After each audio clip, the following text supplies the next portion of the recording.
Mais pour répondre à cette question, je vous demande de rester fidèle jusqu'à la fin de cette émission parce que nous en parlerons tout de suite dans votre émission Point d'accord. C'est tout de suite et maintenant.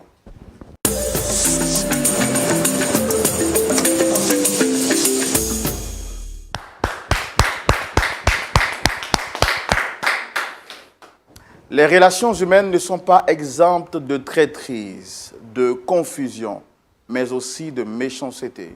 Bienvenue à votre émission Point d'accord, cette émission qui vous permet d'avoir une vue à 360 degrés sur les comportements de l'espèce humaine. Roland Sambo, votre serviteur, très heureux de vous retrouver à cette émission spéciale Point d'accord et nous sommes également contents de savoir que vous êtes scotchés. Au Bénin, on dit « nous sommes câblés ». Et je vais donc profiter pour saluer tous nos parents béninois. J'espère que vous allez bien, que Dieu vous bénisse, spécialement nos frères qui sont avec Bedjomede. Shalom à vous. Pasteur Tchoumou. Shalom Roland. Comment vous allez? Je vais bien. Et vous aussi? Oh, très très bien, par la grâce de Dieu. Okay. La semaine s'est bien passée? Par la grâce de Dieu, oui. Ça va. Voilà. En fait, c'est la sérénité du pasteur qui me fait rire. Par la grâce de Dieu, ça va. Tout va vraiment bien. La famille, le ministère, les enfants. Oui. Oui. La faveur de Dieu nous couvre. La faveur de Dieu nous couvre. Ouais. Alléluia. Nous bénissons également le nom du Seigneur pour nos sœurs qui sont avec nous. J'ai remarqué, j'ai retrouvé Rebecca, c'est ça? De Wake Up. Oui. Aujourd'hui, c'est Wake Up ici, bien c'est Point d'accord. Point d'accord. Voilà les amis, c'est dans cette ambiance et cette grande joie que nous nous retrouvons. Et aujourd'hui, nous parlons d'une histoire familiale. Et je voudrais donc, avec la permission du pasteur, recevoir notre premier visiteur. Il s'agit d'un homme. Il se nomme Monsieur Kofi, que je voudrais donc, avec vos permissions, que nous puissions recevoir. Oui, il peut venir. Super. Merci de recevoir Monsieur Kofi sous vos applaudissements, s'il vous plaît. Merci de vous installer. Shalom, Monsieur Kofi. Shalom. Vous allez bien? Je vais bien, merci. Content de vous recevoir à votre émission, Point d'accord. Vous êtes chez vous ici à la maison, vous êtes en famille. Et Roland Sambo, présentateur de l'émission, le pasteur Tchoumou est juste à côté. À l'écoute de votre témoignage, il se permettra de nous donner des orientations pour que justement un point d'accord soit trouvé pour le problème que vous apportez ici aujourd'hui. Je rappelle que vous êtes Monsieur Kofi, marié et père d'un enfant, c'est bien cela? C'est bien cela. D'accord. Est-ce que vous avez d'autres choses à dire pour votre présentation que j'aurais occulté de dire? Monsieur Kofi Armand, Ok. comme vous l'avez dit, je suis marié à une charmante femme et nous avons une fille, une très belle et agréable petite fille. Voilà. Et ça fait un bon moment que je traverse une période très difficile. J'ai parlé avec pratiquement tout le monde dans mon entourage. Je n'arrive pas à trouver une solution. Et j'ai été conseillé par un ami. Et voilà, je suis là aujourd'hui. Je suis là parce que votre émission m'a été conseillée par mon ami, comme je l'ai dit. Je ne croyais pas dans les débuts. Mais il m'a montré plusieurs vidéos. Et aujourd'hui, je suis convaincu. Et vous êtes mon dernier recours. Parce que j'ai fait le tout. Je n'ai vraiment pas trouvé de solution. Et donc, j'espère vraiment qu'aujourd'hui, je pourrai trouver une solution à mon problème. On va dire que le Seigneur est votre dernier recours. Alors, quelle est la personne que vous souhaitez rencontrer sur ce plateau? Quelle est la personne que vous souhaitez rencontrer sur ce plateau? C'est mon épouse, Madame Kofi Esther. D'accord. Avec elle, vous avez des embrouilles, c'est ça? Oui, c'est ça. Et ça fait combien de temps exactement que dure cette embrouille avec votre épouse? Ça fait pratiquement 3 mois. Hein. Ça fait pratiquement 3 mois que nous avons un souci. Et c'est compliqué. En fait, ma femme et moi... D'accord. On va vous permettre d'expliquer ça dans notre rubrique, le grand déballage. Mais bien avant qu'on ne puisse vous permettre de donner des explications un peu plus claires. Donc, vous nous dites, ça fait effectivement environ 3 mois aujourd'hui que vous traversez cette situation. Et avant de venir ici, est-ce que vous avez rencontré des personnes? Si oui, lesquelles? Bon, je n'ai vraiment pas rencontré quelqu'un, à part mon ami qui m'a conseillé votre émission. Je n'ai pas rencontré quelqu'un d'autre. Mais si vous dites que c'est votre dernier recours, ça veut dire que vous avez quand même essayé d'autres voies. Oui, effectivement, j'ai parlé avec ma famille. J'ai parlé avec mes parents, j'ai parlé avec certains collègues, j'ai parlé avec un pasteur, j'ai parlé avec beaucoup de personnes pour qu'on puisse trouver une solution au problème que je traverse aujourd'hui. D'accord, d'accord. Votre épouse, elle est chrétienne? Oui, elle est chrétienne. Et vous fréquentez la même assemblée ou bien vous êtes dans des assemblées différentes? Non, nous sommes dans des assemblées différentes. D'accord. Ok. Ben, on veut savoir un peu plus sur votre histoire. On va le faire, comme je l'ai dit, dans la rubrique Le Grand Déballage. On y va maintenant. Alors, donc, je viens à vous maintenant. Vous nous dites que avec votre épouse, vous avez un souci depuis quelques mois. Vous avez tenté de trouver des solutions avec vos parents, des amis, un pasteur, mais rien n'y fit. Donc, vous êtes là aujourd'hui pour qu'on puisse vous aider. Quel est réellement le problème? Bien. Merci beaucoup, frère. D'abord, pour commencer, je dirais que ma femme et moi, nous nous sommes rencontrés quand nous étions encore étudiants. Voilà, nous étions dans la même grande école. Elle était en droit, moi j'étais en comptabilité. Je l'ai connue par le biais d'un ami. Et on a commencé à causer. J'ai senti tout à l'heure qu'il y avait quelque chose qui se produisait en moi quand j'échangeais avec elle. Et donc, j'ai vraiment voulu m'aventurer avec elle. Et je lui ai fait la proposition qu'elle a bien acceptée d'ailleurs. Et donc, de là, nous avons commencé à vivre notre petit amour. Nous avons fait un bon moment ensemble et on avait déjà fini les études. Je voulais vraiment aller loin avec elle. Et je suis allé voir ses parents. Quand je suis arrivé, son papa, étant chrétien, m'a dit qu'il ne veut pas d'une relation dans l'ombre. Et que si je voulais vraiment de sa fille, je devais venir faire la dot et puis faire le mariage civil. En d'autres mots, officialiser les choses. Officialiser les choses, voilà. Et donc, je suis allé voir mes parents.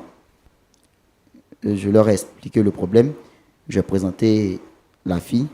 Mes parents ont tout de suite accepté de nous accompagner dans notre engagement. Et donc, nous avons rassemblé ce qu'on pouvait et nous avons fait la dot.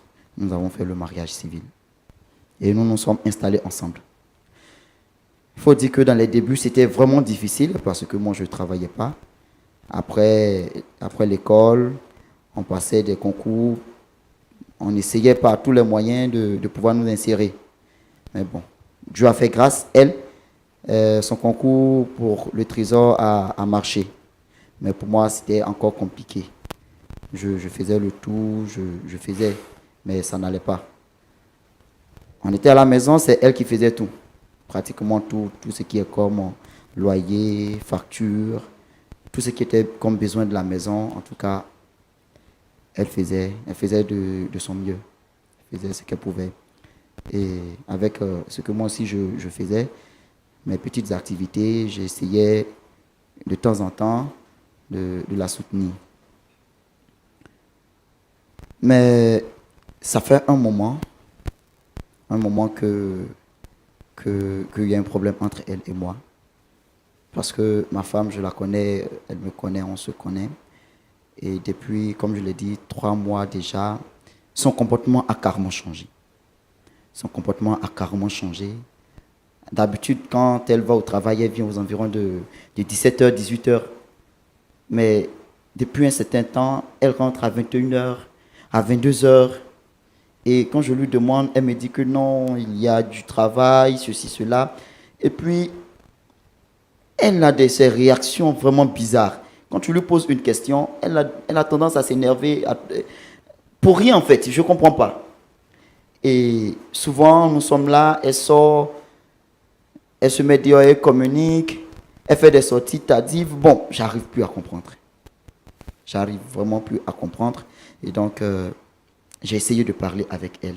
J'ai essayé de lui demander s'il y avait quelque chose Mais elle m'a dit qu'il n'y avait rien.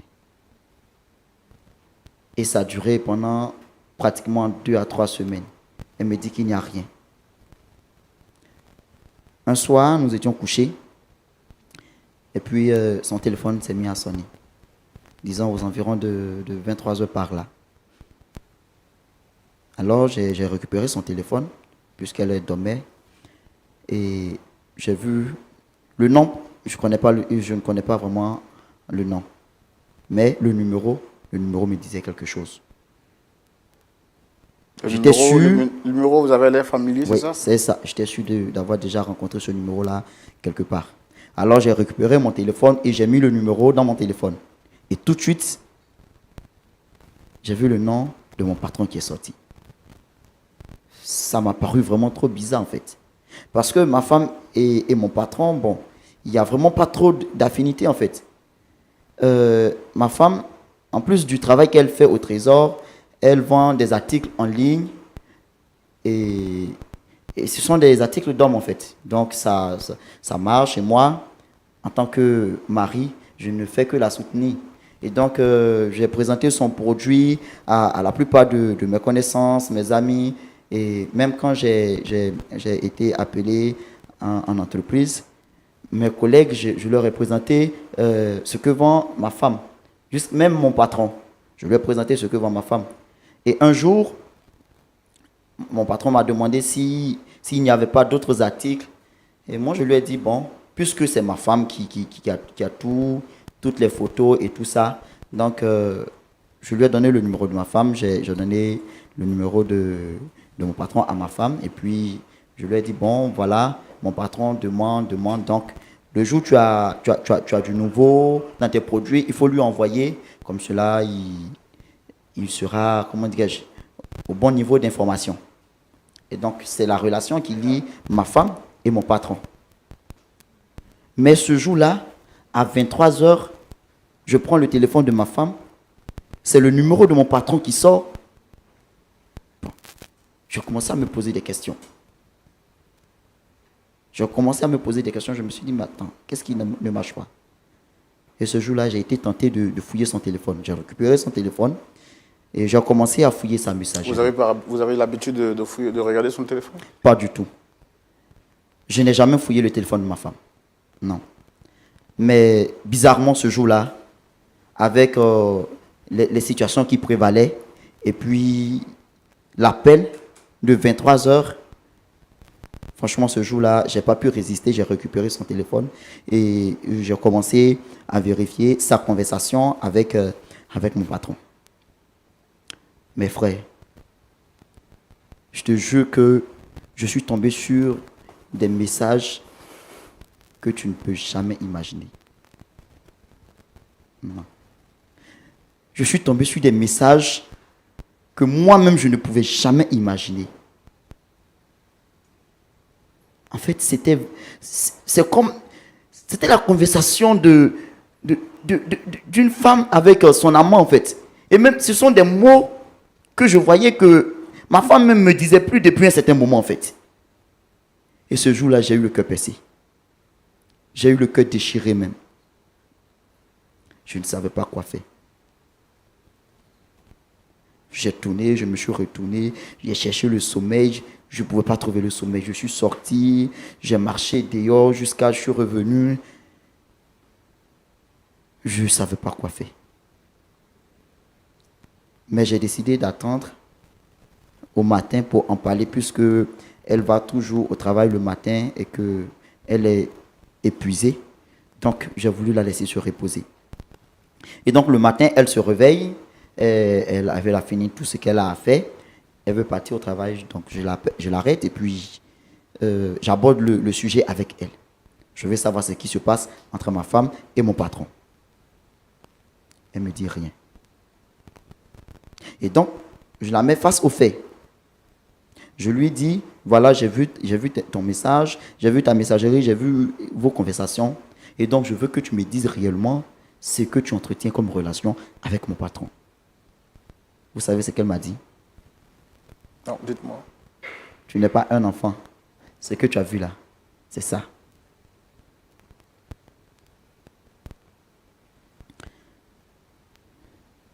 J'étais vraiment perdu. Je ne savais pas quoi faire. Je ne savais plus quoi dire. Je suis resté là, à réfléchir. Et c'est en ce moment qu'elle est sortie, elle est partie au travail.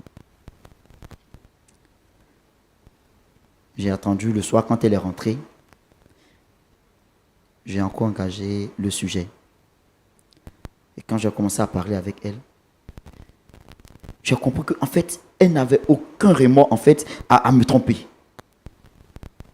Elle n'avait aucun remords. Je me suis dit certainement que j'avais fait quelque chose de mal et que ce qui l'a amené à faire cela. J'ai essayé de lui demander ce qui n'allait pas, ce que j'ai pu bien lui faire. Ma femme me dit que tout allait bien. Les jours après, j'ai commencé à échanger avec elle. Et à chaque fois, on en parlait, c'est devenu un sujet de discussion carrément dans la maison. Jusqu'à ce qu'un jour, ma femme décide de partir de la maison.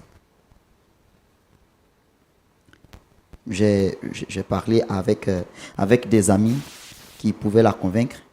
J'ai parlé avec elle-même, ses propres camarades.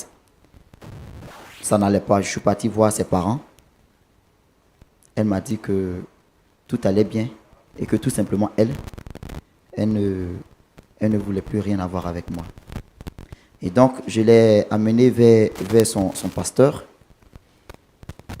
Et j'ai expliqué le problème à son pasteur pour qu'on puisse trouver une solution. Ma femme a dit à son pasteur que c'est maintenant qu'elle s'est rendue compte que c'était une erreur de se marier avec moi et que c'est maintenant qu'elle a trouvé le vrai amour.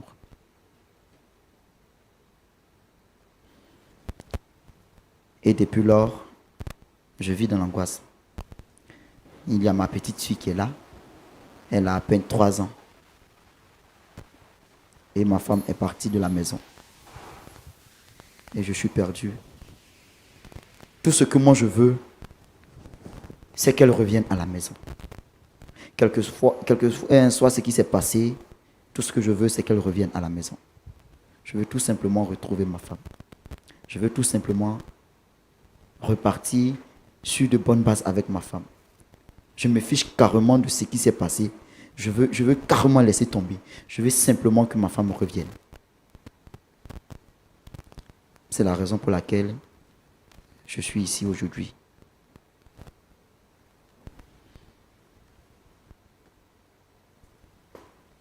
D'accord. Est-ce que vous avez échangé avec votre patron, en question? Pour ne pas dire votre responsable en question, est-ce que vous avez échangé avec lui? J'ai arrêté de travailler avec lui. Je suis allé le voir. Je l'ai confronté au fait. Il m'a simplement dit que lui, il ne pouvait pas retourner en arrière parce que lui, il est amoureux de ma femme. Pourtant, pour mon patron, j'ai tout fait. Qu'est-ce que je n'ai pas fait pour mon patron? Souvent, à des heures indues, il m'appelle pour faire des travaux. Souvent, je passe des nuits blanches au bureau. Rien que pour comment dirais-je, pour mieux faire marcher la société. Et il m'a regardé froidement, il m'a dit qu'il est amoureux de ma femme. Et que lui, il ne pouvait pas faire marche arrière. Le lendemain, j'ai déposé ma démission.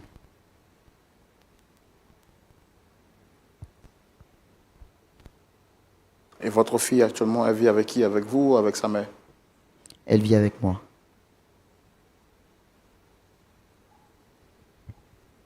Quand vous analysez votre vie au plus profond de vous-même, est-ce que vous êtes sûr de n'avoir rien fait à votre épouse qui justifie son attitude? Non, rien. Bon, je ne sais pas.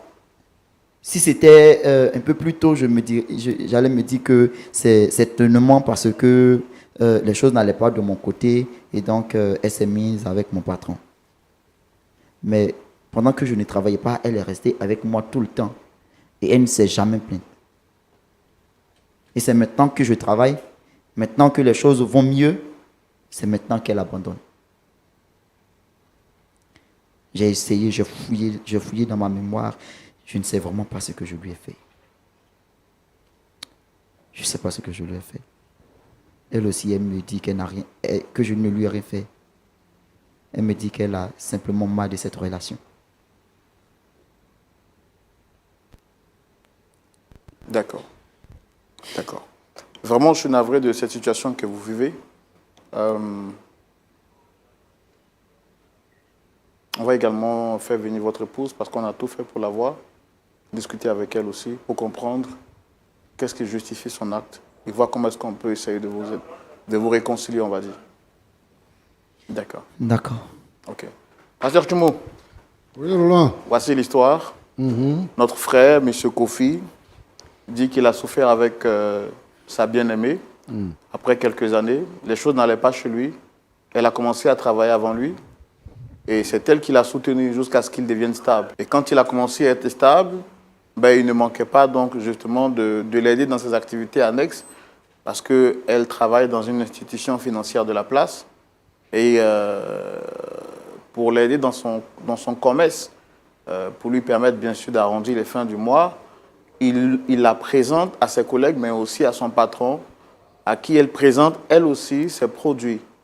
Et donc, dans cet échange, une affinité va se développer avec son patron au point où son épouse commence à entretenir une relation intime avec ce dernier. Quand il apprend la nouvelle, il décide de la confronter au fait. Sans remords, elle affirme effectivement qu'elle sort avec ce dernier.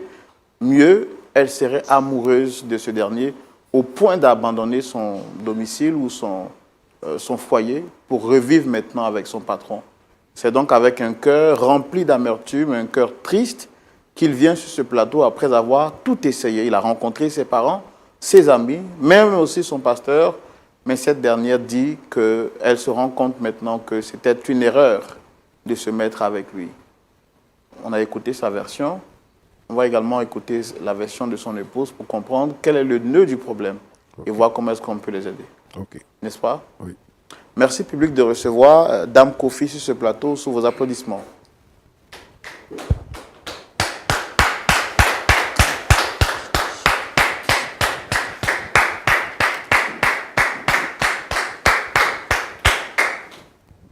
Merci de vous installer. Comment vous allez? Je vais très bien. Merci. Merci de répondre à notre appel. Je souris parce que vous êtes bien habillé et très content de vous avoir. Merci. D'accord. Alors, je suis Roland Sombo, présentateur de l'émission. Vous avez le pasteur Choumou qui est juste à ma droite, en face. Et sur ce plateau, nous ne sommes pas que deux. Nous avons un troisième, pour ne pas dire une troisième personne, du nom de M. Kofi. Je voudrais vous demander, est-ce que vous le reconnaissez? Oui, je le reconnais. Un ami, une connaissance, quels sont les rapports que vous avez avec cette personne? Bien, ce monsieur est mon époux. D'accord. Est-ce que tout va bien avec votre époux?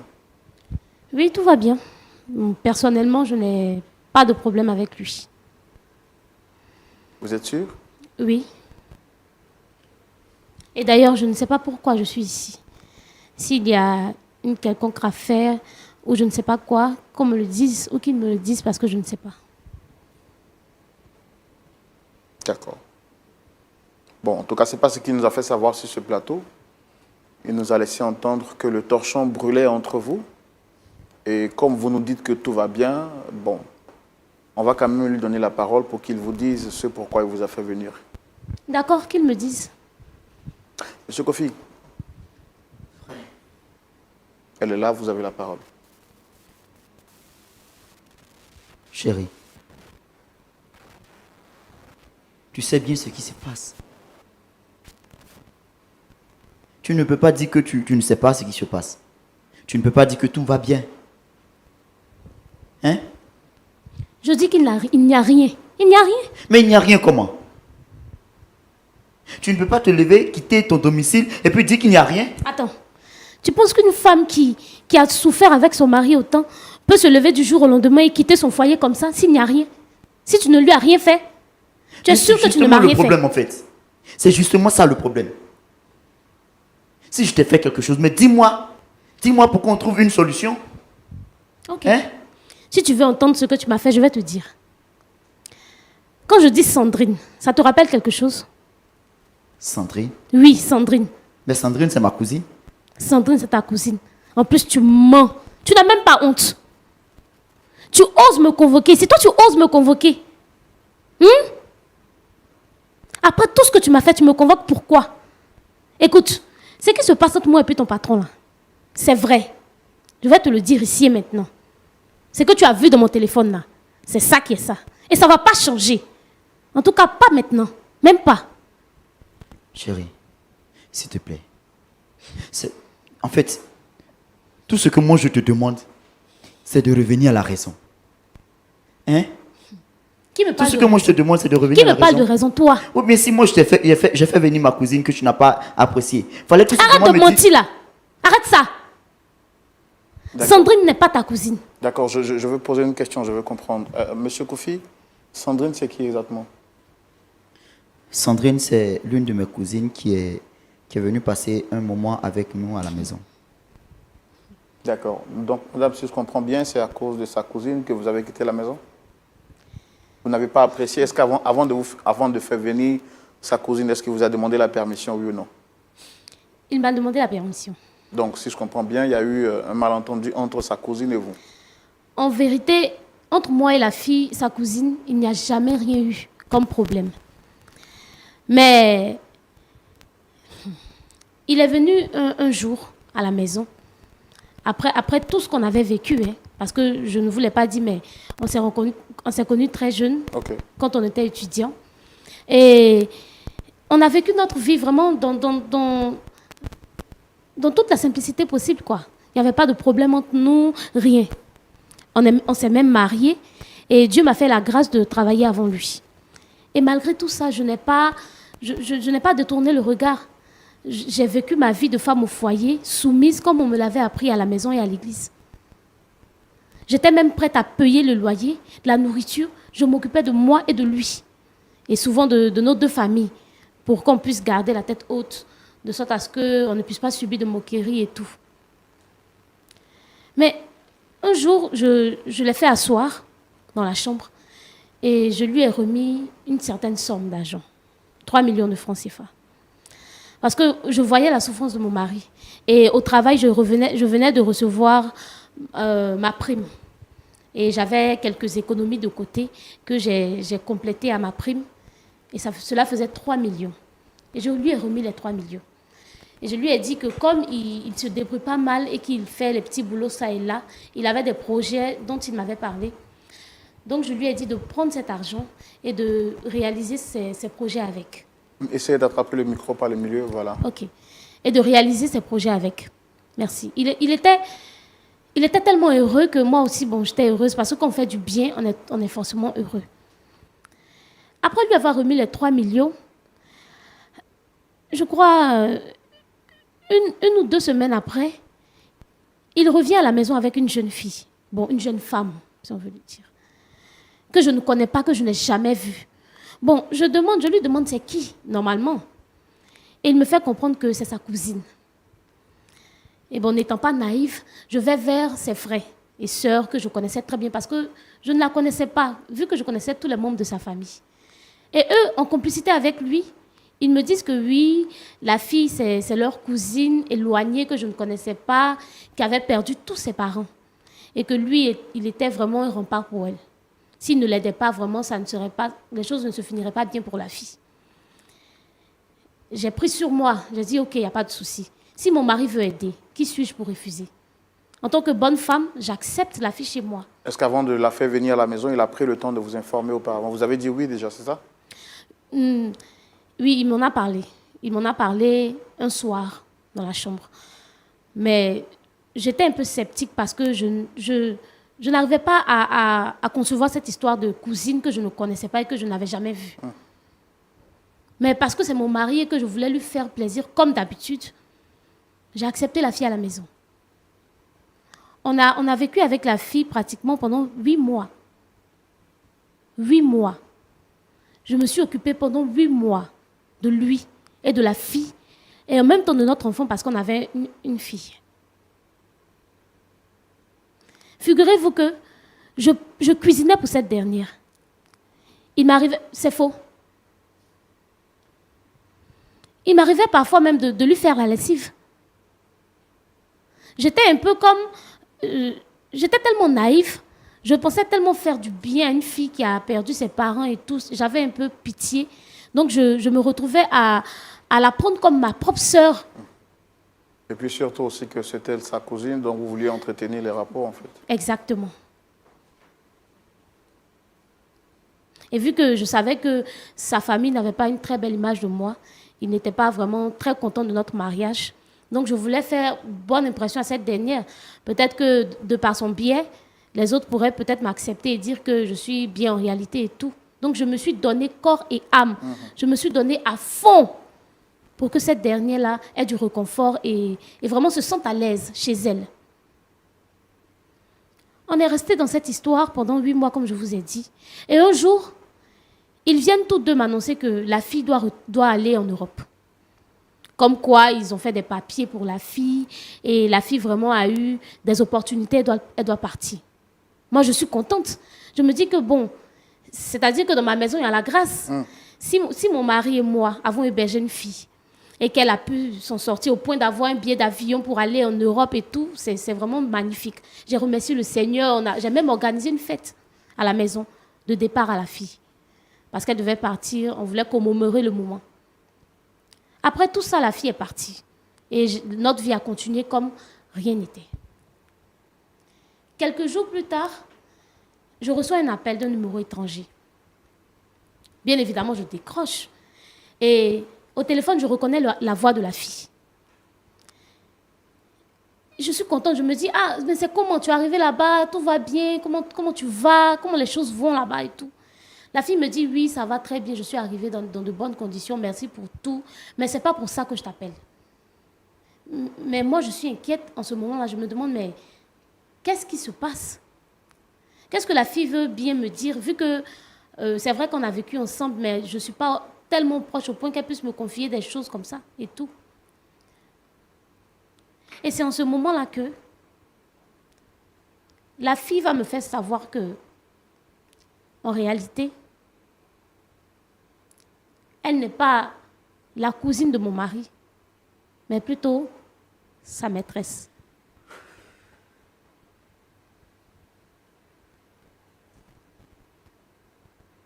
Plutôt sa maîtresse.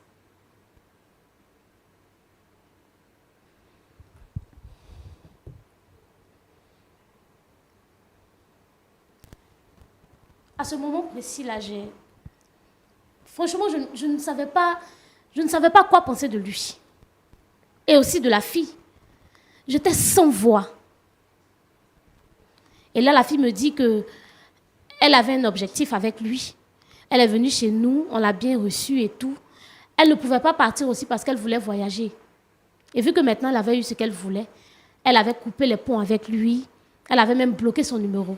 Et qu'elle me présentait vraiment ses excuses parce que j'ai tellement été gentille avec elle qu'elle se disait que je ne méritais pas cela. Mais figurez-vous que malgré ça, malgré cette nouvelle, je n'ai rien dit à mon mari. Le voici, il peut témoigner. Il ne savait même pas que je savais ça. Tu savais ça? Et tu vas venir te faire passer ici pour la victime. Ne me regarde pas avec tes yeux de chien battu là. Hein. S'il te plaît. Ok. La fille me fait savoir que elle et mon mari entretenaient une relation dans ma propre maison, sous mon nez. Alors que je lui ai tout donné. Tout. Ma vie, des sacrifices, mon temps. Je suis vraiment désolé. Tu es désolé de quoi? Je ne savais pas que tu savais. En fait, je ne voulais pas te faire mal. Ce n'était pas mon intention. Mais tu m'as déjà fait mal. En me trompant avec cette dernière. En l'envoyant sous notre toit. Mais tu m'as plus que tué. Dans le même temps, je vends des articles pour hommes. Et son patron prenait des articles Non, non, avec avant moi. de continuer, Monsieur Kofi, asseyez-vous s'il vous plaît, s'il vous plaît.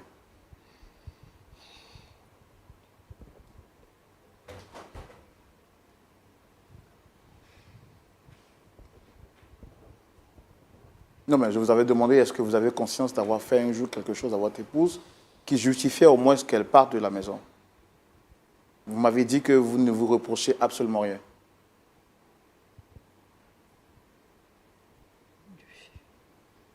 Tu n'as plus de bouche. Parle. Parle maintenant, explique. Et c'est toi qui es le premier à courir sur tous les toits, me torpiller, à raconter à tout le monde que je te trompe alors que tu as fait pire. À ta place, j'aurais honte. Vraiment.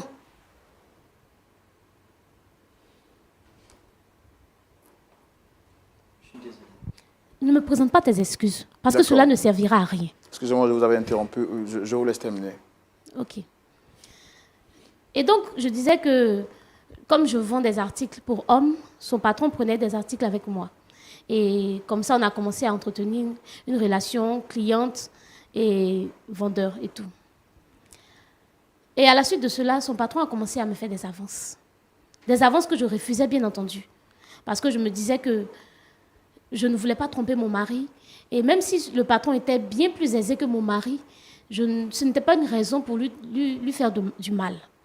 Avec tous les sacrifices que j'avais faits pour lui, ce n'est pas maintenant que j'allais renoncer à mon sacerdoce de femme, d'épouse. Mais quand je me rends compte que moi, je fais des sacrifices, alors que monsieur n'en a rien à foutre, moi, je me tue, alors que monsieur s'en fout. Je me plie en quatre pour qu'on ait une vie de couple stable. Je me suis battue, je vous dis. J'ai prié et jeûné pour lui, pour qu'il puisse avoir une situation stable. Pour que Dieu lui fasse grâce. Et regardez comment il me paye. S'il te plaît, chérie. Laisse-moi parler, s'il te plaît. Alors, me sentant trahi, parce que c'était une trahison très violente de sa part et aussi de sa famille. Parce que quand je les ai appelés, ils m'ont dit qu'ils connaissaient bien la fille. Et que c'était effectivement sa cousine, alors qu'il n'en était rien. Mais je disais même que c'est Dieu qui a eu pitié de moi. Parce que imaginons que la fille ne m'avait rien dit. Et apparemment, il projetait d'aller rejoindre la fille en Europe. Il projetait de m'abandonner ici avec l'enfant et aller vivre une autre vie en Europe. Malgré toutes les promesses qu'il me faisait. Malgré tout le sacrifice que j'ai fait pour lui. On m'a même parlé, on m'a même averti. Des gens m'ont dit, ah, toi tu travailles, ton mari ne travaille pas, tu le suis comme ça dans Abidjan là. J'ai dit non, ça fait rien, c'est pas grave. Un jour, Dieu va lui faire grâce. On a vu des témoignages ici, des gens ont vécu comme ça, puis aujourd'hui, ça va. Et regardez ce que j'ai récolté. Au vu de tout cela, laisse-moi parler. Au vu de tout cela, avec l'angoisse que j'avais, la tristesse que j'avais, et le patron aussi qui n'arrêtait pas de m'harceler, j'ai voulu me venger. Non seulement ça, mais j'ai voulu changer les idées.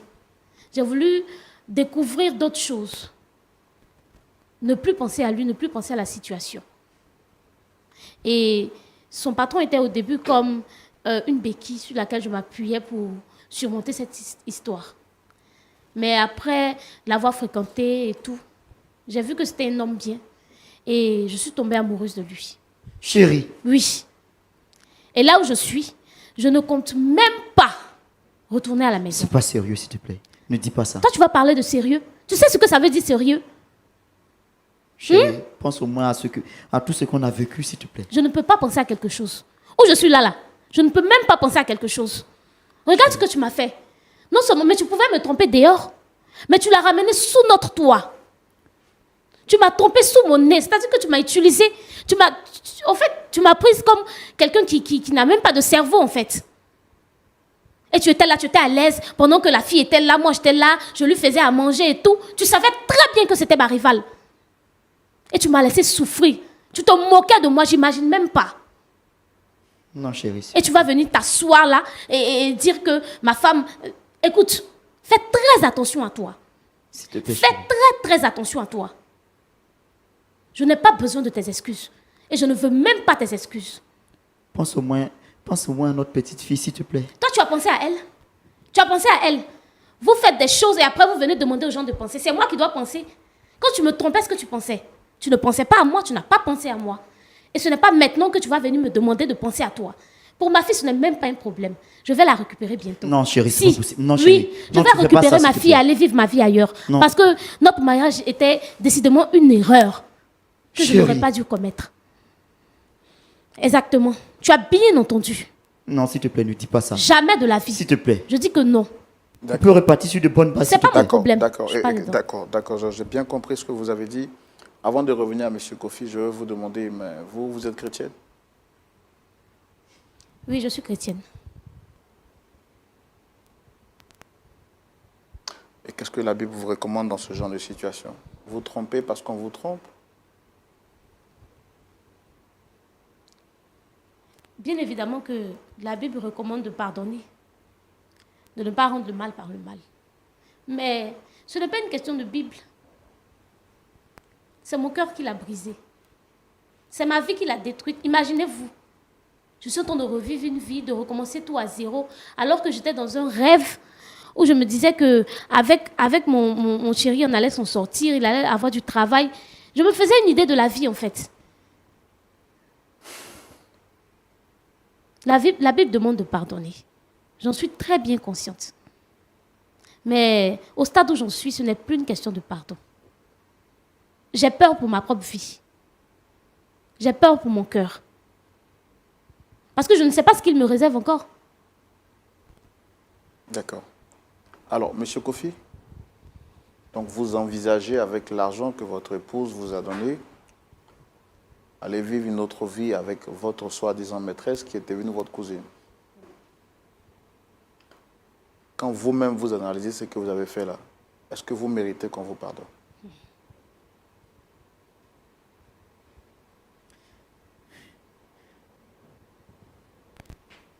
Chérie. Non, ce n'est pas Chéri qui vous pose une question. C'est à moi que vous êtes venu dire que votre femme vous trompe avec votre patron. Alors moi, le journaliste, je vous pose une question d'homme à homme. Est-ce que vous méritez qu'on vous pardonne? C'est la seule question que je vais vous poser avant de laisser la parole au pasteur Tchou. Non. Je reconnais ce que j'ai fait. Je ne mérite pas son pardon. Mais, s'il te plaît, pense à ce qu'on a vécu, chérie. D'accord, merci beaucoup. Si. Pasteur Tchoumou, Oui, mon frère Roland. les hommes oublient souvent que lorsqu'ils lancent une pierre dans la hauteur, elle finit toujours par retomber par la loi de la pesanteur, finit toujours par retomber par terre. Les gens oublient souvent que la vérité sur ce plateau finit toujours par triompher. Alors le monsieur est venu sur ce plateau voulant se foutre mal de nous, pensant que la vérité n'allait pas être sûre. On découvre que celui qui se faisait passer pour la victime est en réalité l'oppresseur. Quel est votre point de vue, pasteur Tchoumou? Merci Roland.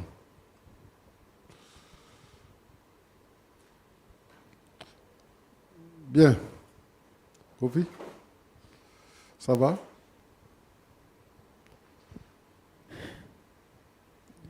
Ça va.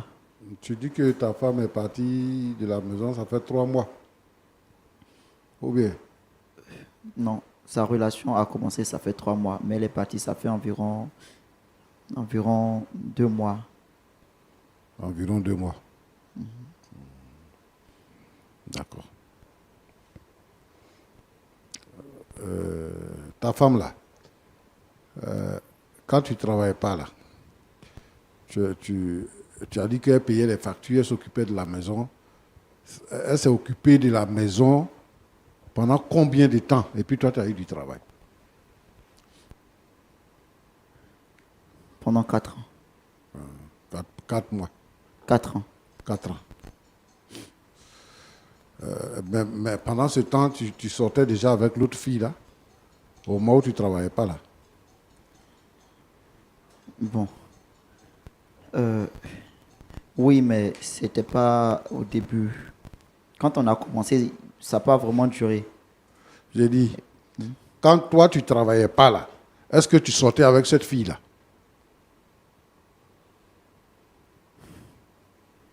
Oui. Oui. Quand elle t'a donné les 3 millions là, tu as fait quoi de ça?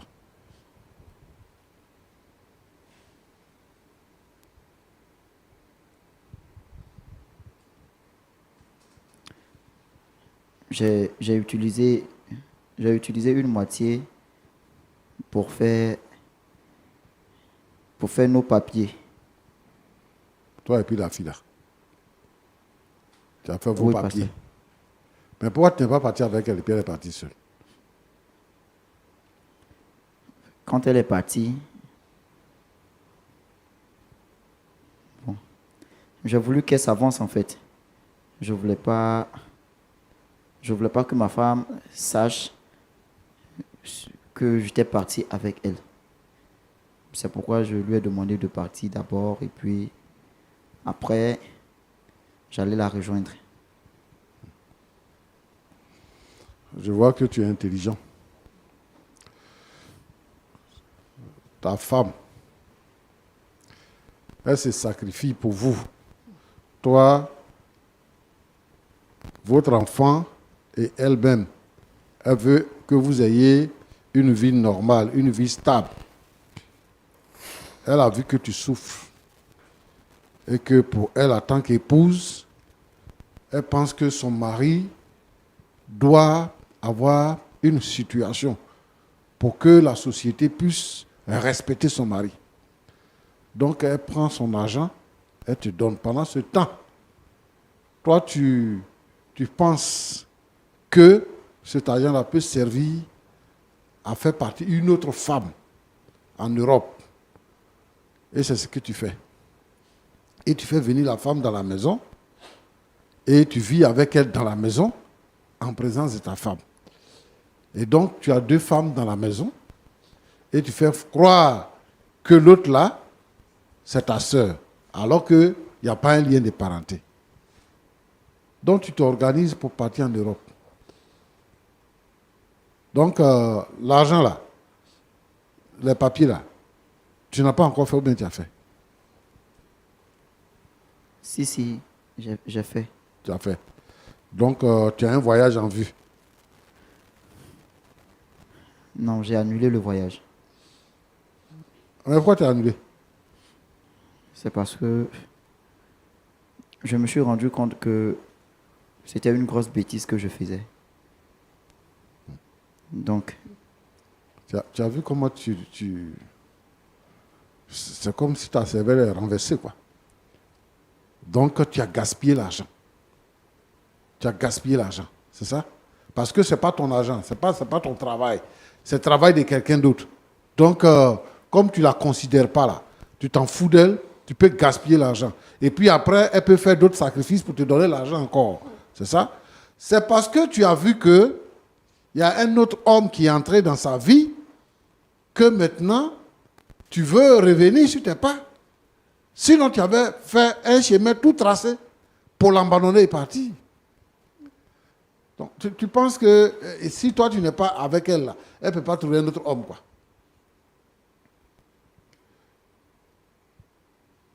Et ça, c'est un. Des 2, c'est parce que la fille, là, quand elle est partie, elle t'a bloqué de partout. Tu n'as plus de solution. Donc, maintenant, tu veux revenir. C'est ça. Sinon, si ça marchait bien, là, tu serais parti. C'est pas parce que tu as pris la décision de ne pas partir, mais parce qu'elle t'a bloqué de partout. Tu vis avec une femme qui t'aime. Et tu prends une femme qui ne t'aime pas, qui est une profiteuse, qui a bien profité de toi. Et quand elle est arrivée en Europe, elle t'a bloqué. Toi, tu es un homme comme ça, donc tu ne connais pas ce qui est bien pour toi. Et tu viens nous voir pour demander pardon à ta femme pour qu'elle revienne à la maison. Et tu viens pour nous dire que ta femme a commis l'adultère, que ce n'est pas une bonne femme et qu'elle couche avec ton patron. Ce n'est pas une bonne femme. Comme tu as parlé de ça, elle est sortie pour rejoindre ton patron. Toi, tu as démissionné parce que tu es un bon garçon. Donc, tu ne peux pas regarder un homme qui sort avec ta femme et puis continuer de travailler.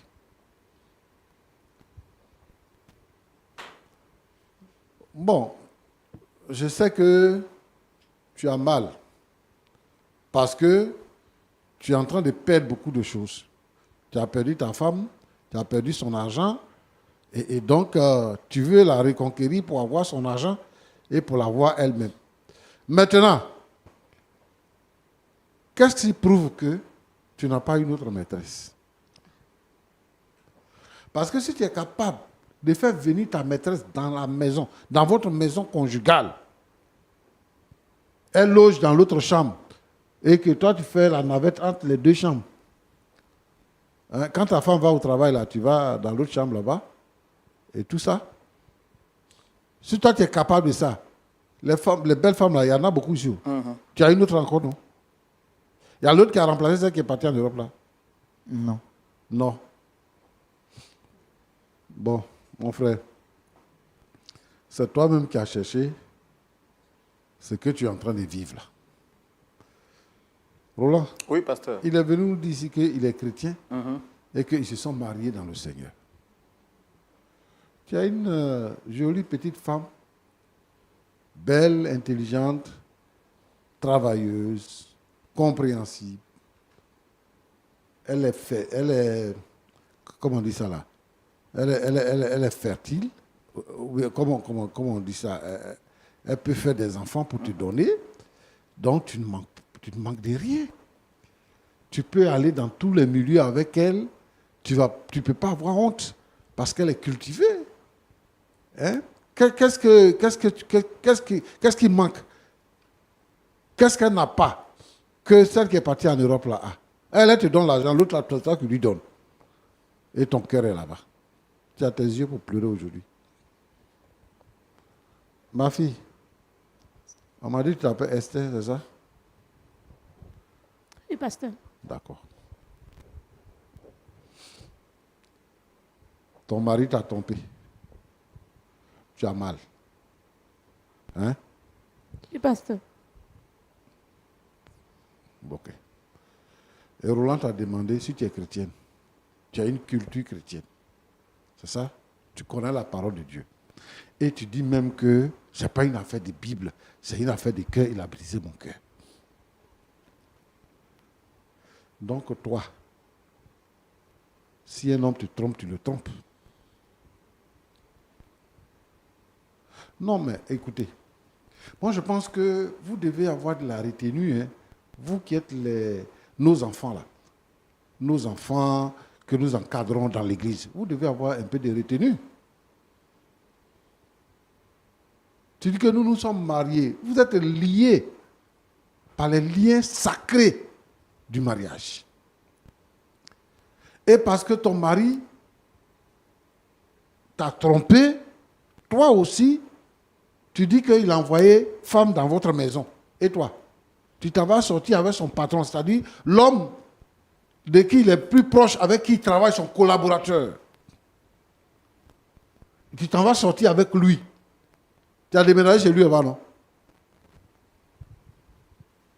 Tu as déménagé là-bas? Oui, pasteur.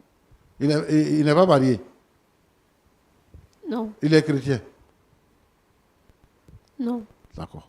S'il te trompe avec une autre femme, tu vas aller prendre un autre garçon encore. Ça sera ta vie. Parce que moi, je vais te dire la vérité. Il va te tromper. Il va te tromper même. Et puis, c'est parce que vous venez de commencer. Toi, une femme mariée, tu as bague dans ton doigt. Et puis, tu t'en vas chez un homme pour rester chez lui. Tu penses qu'il va te considérer? Quand tout ça là va passer là.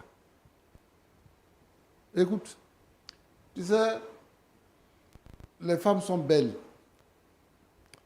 Et quand tu découvres une femme, tu ne vas pas forcément avec une femme parce que tu l'aimes. Mais parce qu'il y a des choses qui t'attirent sur elle. peut-être ses rondeurs, sa façon de faire, ou bien sa capacité à travailler, son intelligence et tout ça.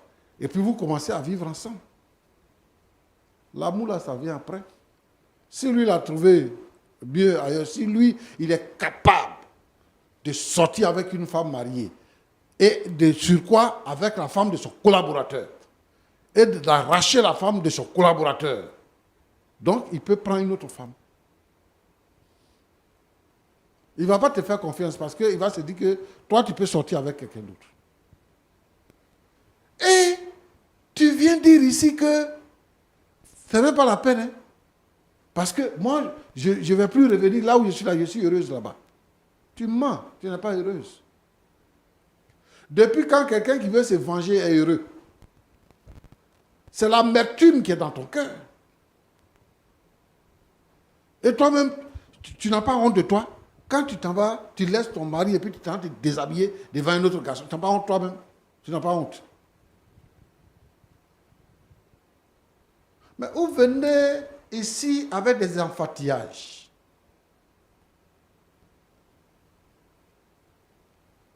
Moi, j'ai pensé, je m'attendais à ce qu'elle dise que non, moi, j'ai fait un jeu, comme il m'a fait comme ça, moi, j'ai fait un jeu et tout ça. Et puis, on allait pouvoir aborder le problème pour le régler.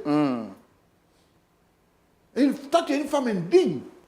Tu t'en vas prendre ton patron. Son patron pour sortir avec lui. C'est la même chose là. Il a envoyé femme dans ta maison. Toi aussi, tu es allé dans sa maison là-bas pour aller chercher garçon. Donc, c'est Z à Z. Vous êtes payé. Il t'a bien payé. Toi aussi, tu as bien payé. Nous, on ne règle pas les problèmes pour que les gens divorcent. Quand Roland te demande, est-ce que tu connais ce que ça signifie le pardon? Le pardon, ce n'est pas parce qu'on t'a dit imbécile. Et puis bon, après, oh vraiment, excuse-moi, je t'ai dit imbécile. C'est pas ça qu'on dit pardon. Hein? Quand quelqu'un t'a offensé veut dire que il t'a fait quelque chose que tu n'es pas prêt à oublier. Quelque chose même qui va déranger ta vie. Et qui va te laisser des soucis tout le long de ta vie. C'est ça la Bible dit de pardonner.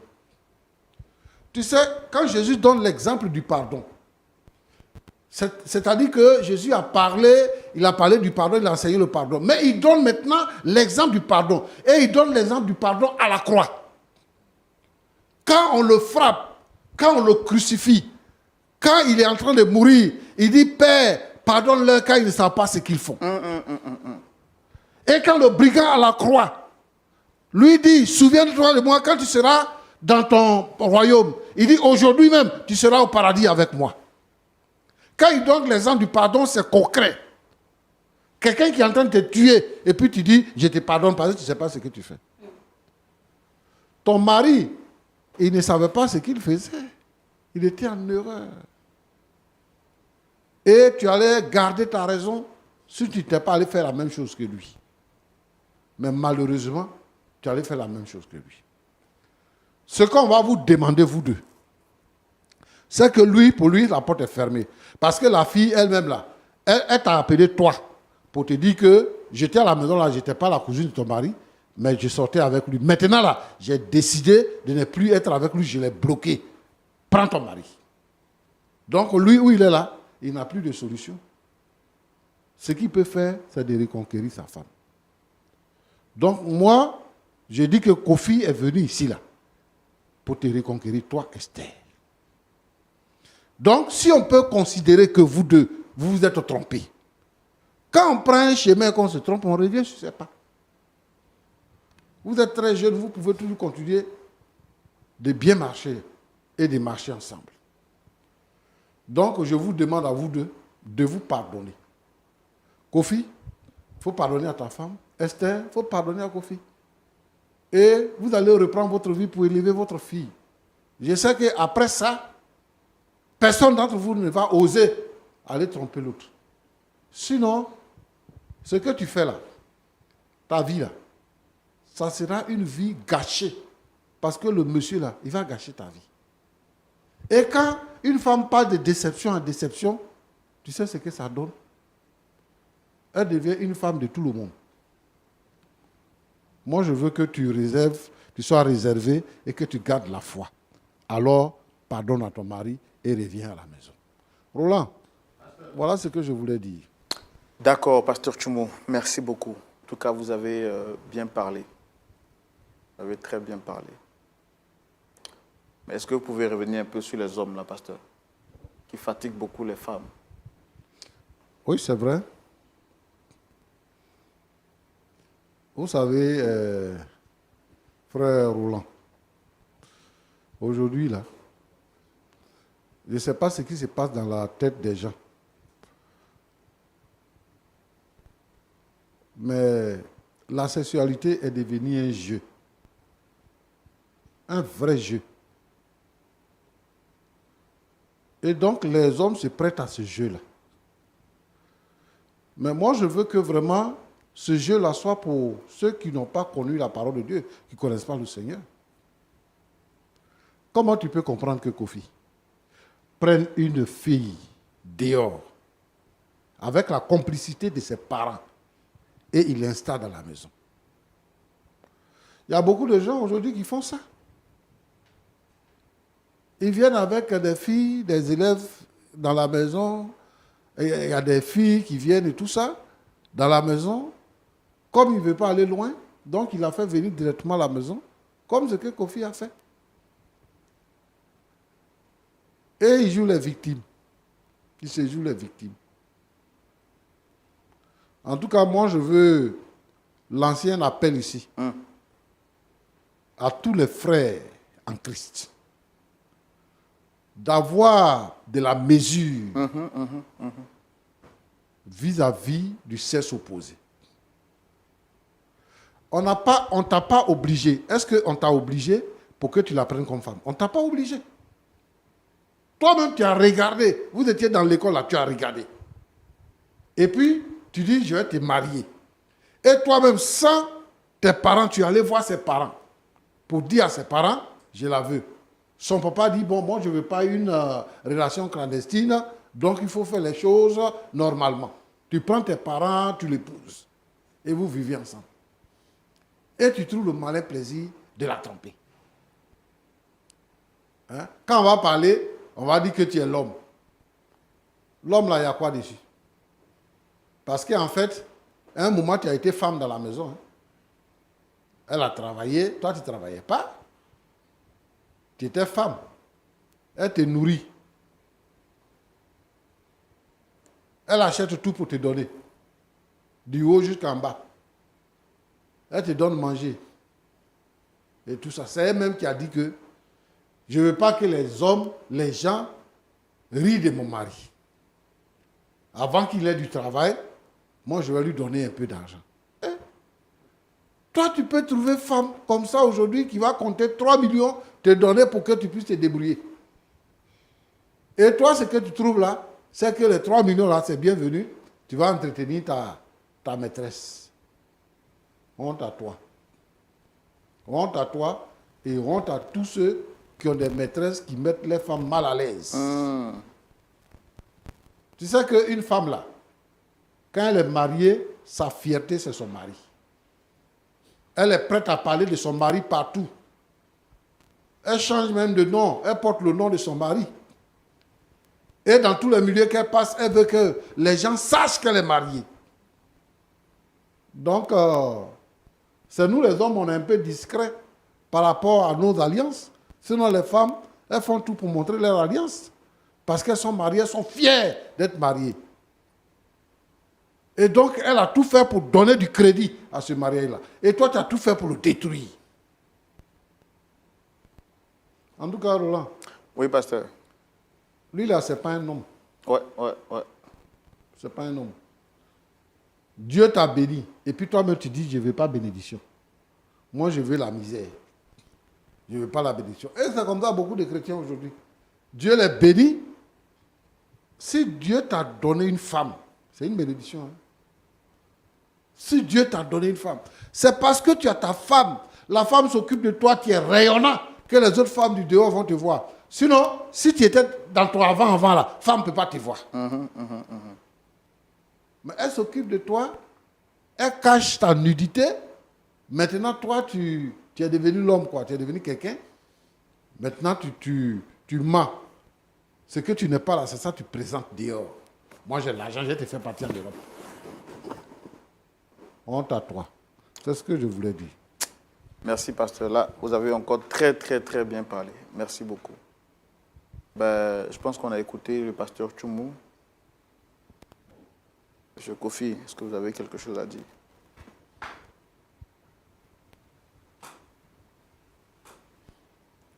Tout ce que je peux dire, c'est demander pardon à ma femme. Je veux qu'elle revienne à la maison. Je l'aime. Qu'elle le fasse. Non, en Même si toute elle ne peut sincérité, là, est-ce que si l'autre, là, vous n'avez pas bloqué, là, est-ce que vous seriez venu demander pardon? Est-ce que c'est un pardon parce que vous regrettez ou bien c'est parce que tout est bloqué là-bas que vous revenez? Je regrette vraiment parce que j'ai trompé ma femme. Parce que mon cœur est avec ma femme. Et non pas ailleurs. D'accord. Madame Kofi, vous avez écouté le pasteur, vous avez écouté aussi votre époux, vous l'avez dit sur ce plateau vous-même, c'est votre époux. Est-ce qu'il y a encore un peu d'amour dans votre cœur pour lui?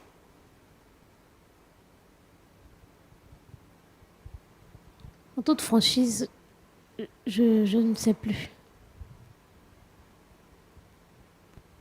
Bon, vous avez entendu le pasteur parler. Est-ce que vous avez quelque chose à dire par rapport à ça? Parce que quoi qu'on dise, vous êtes toujours marié, vous n'avez pas encore divorcé.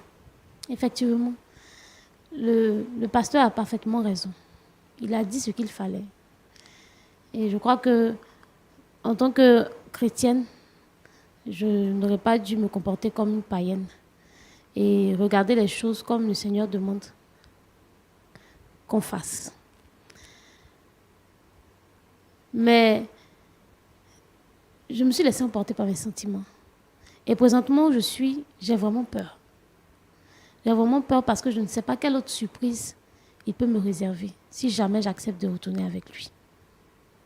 Donc franchement, je suis indécise et je ne sais vraiment pas quoi répondre.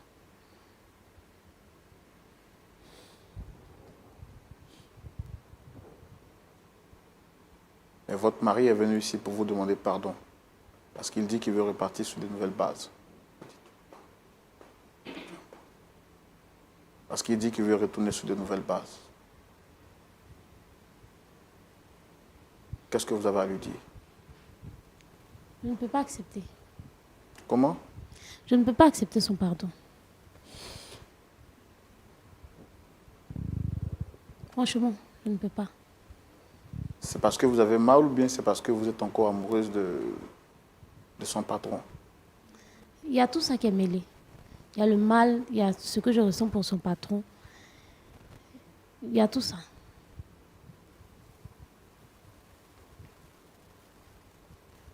D'accord.